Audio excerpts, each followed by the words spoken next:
bulan Ramadan kan bener-bener nggak makan nggak minum itu strict banget gitu, Iya. ketat. Berarti udah nggak bisa digeser. Tapi kan ada jam makannya.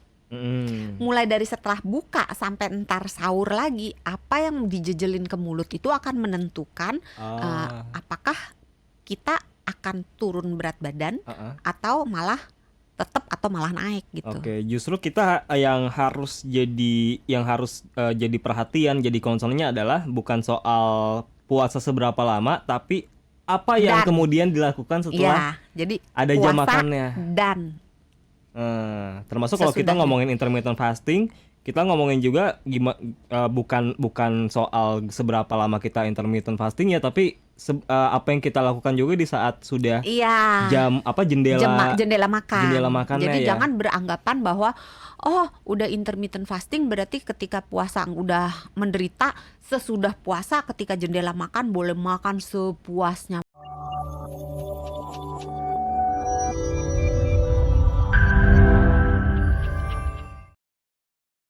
Sebenarnya puasa itu memang harus disiapkan tuh jauh-jauh hari sebelumnya. Oh iya? Iya. Idealnya berapa lama? Tidurnya sebenarnya 1-3 bulan. Oh iya, tidur tuh benar. Iya, karena kalau misalnya kita nggak nyiapin geser waktu tidur dari sekarang, sekarang aja sebenarnya sudah agak sedikit terlambat. Mestinya 1-3 bulan digeser waktu tidurnya, karena kita nggeser waktu tidur nggak bisa simsalabim ala kadabra. Oh iya. Jadi apa? Kayak si jadi Pak Tarno, prok. Karena kalau yang menjalani ibadah puasa pasti kan bangunnya jam 3 atau jam 2 bahkan udah pada bangun ya kan. Kadang otomatis. Kan kalau ada doanya lagi. Oh ya. Belum kalau malam Lailatul Qadar ya di akhir Ramadan. Kan bakal lebih otomatis jadwal tidurnya pun harus lebih pagi lagi ya. Iya. Oke. Tadi kita udah ngebahas segmen sebelumnya adalah soal ini nih, sumber energi. Saya baru tahu ternyata kalau badan kita efisien. Badan kita itu dibakarnya lewat itu. Pertama jangan sumber badan energi kita dibakar atuh. Iya, badan kita dibakar serem ya. Jadi ngaben jadinya. Iya, ngaben. Ngaben kalau udah nggak ada, kalau masih ada jangan atuh. Saya baru tahu kalau kita tuh ternyata tubuh kita dapetin sumber energi dibakarnya lewat gula dulu kan. Nah, kalau sudah puasanya lebih dari 12 jam diganti tuh ya kan, dibakarnya lewat lemak. Apakah artinya kalau makin lama puasa artinya lemak yang dibakarnya makin banyak? Iya. Iya benar. Benar. Jadi kita makin lama puasa kalau harusnya nih teorinya kalau makin lama puasa kita makin kurus. Makin banyak lemak yang dibakar. Karena lemak-lemak yang bergelantungan di badan kita di tempat yang nggak enak dilihat gitu, itu akan dibakar. Kalau gitu, kalau perutnya buncit, udah aja sih puasa sampai 16, 18, 19 jam deh, biar lemaknya habis. Gitu bener nggak logikanya? Saya agak susah menjawab ya, karena kalau puasa itu kan terdiri dari 2 komponen. Ketika kita nggak makan dan kalau bulan Ramadan kita nggak minum, dan ketika kita boleh makan dan boleh minum. Nah, kita turun berat badan atau naik berat badan tergantung 2 ini. Kalau yang di bulan Ramadan udah pasti nggak makan nggak minumnya udah nggak geser nih, karena nggak ada tawar menawar kan. Kalau yang intermittent fasting masih bisa tawar menawar, mungkin minumnya agak apalah gitu, yang harusnya minumnya tidak berkalori, dia minumnya es kopi misalnya, es kopi pakai susu misalnya, kan udah jadi dalam tanda kutip batal kan. Tapi kalau di bulan Ramadan kan bener-bener nggak makan nggak minum itu strict banget gitu, ketat. Berarti udah nggak bisa digeser. Tapi kan ada jam makannya.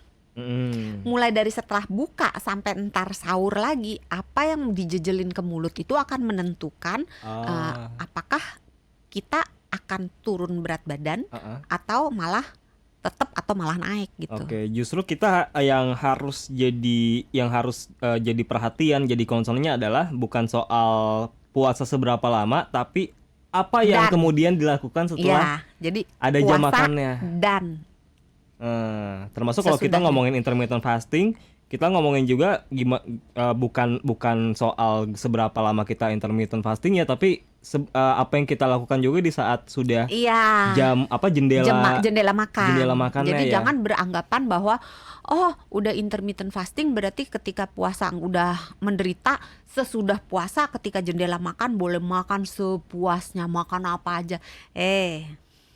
nggak bener. Sebenarnya tergantung lah ya, tergantung tujuannya apa. Kalau tujuannya mau sehat, nggak bisa. Ya. Balik lagi soal yang pembakaran lewat lemak itu tadi, Dok. Kalau sudah puasa lebih dari 12 jam, kita mendapatkan sumber energi, pembakarannya lewat lemak, itu unlimited nggak? Seterusnya bakalan membakarnya lewat lemak terus? Enggak, kan lemak, jumlah lemak di dalam tubuh kita yang bisa dibakar juga terbatas. Ada cadangannya gitu. Berarti kalau udah lemaknya habis, lewat apa lagi kalau gitu? Kalau pada kondisi yang ekstrim, misalnya pada orang kan ada yang demo sampai berapa hari nggak makan gitu kan ya, yang dijahit mulutnya gitu. Dalam keadaan yang ekstrim berpuasanya itu lama sekali, setelah cadangan lemak itu mulai habis, maka yang dibakar adalah otot. Oh, kalau udah dibakarnya lewat otot gimana? Bahaya atau? Sebenarnya kalau dia cuman sebentar doang, cuma sedikit ototnya yang dibakar, itu kita masih bisa dengan cepat mengganti.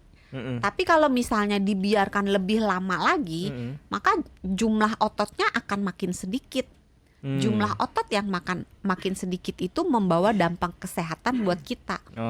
Kita jadi nggak stabil badannya, Iya, jadi lemas juga, nggak daya kuat. tahan tubuh turun, fungsi dari sistem-sistem dasar di dalam tubuh kita nggak bisa berjalan dengan baik gitu. Jadi ya kalau dikatakan terlalu lama berpuasa tidak baik, iya.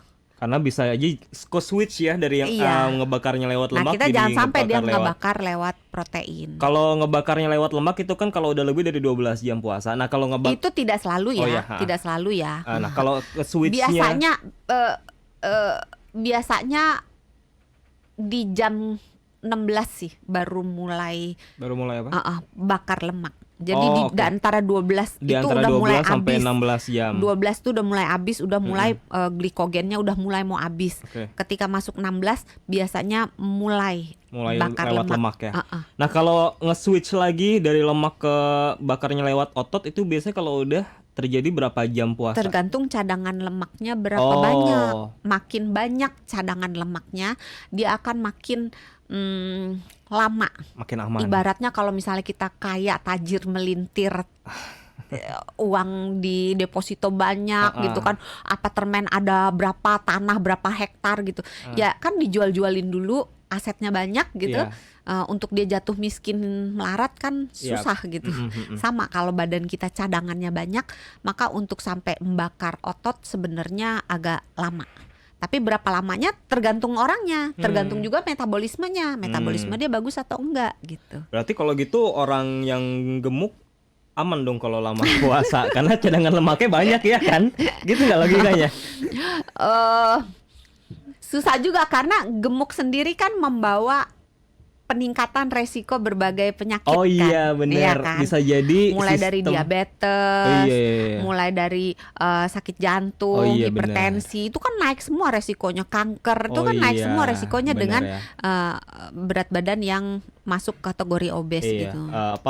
Ada risiko penyakit juga dan otomatis sistem metabolisme atau imun tubuhnya juga jadi kurang bagus juga ya. Betul. Nah, orang-orang yang ingin menurunkan berat badan, maka di bulan Ramadan ini itu merupakan titik awal yang benar-benar kesempatan emas. Kesempatan emas. Kalau bisa mengetahui kunci-kuncinya.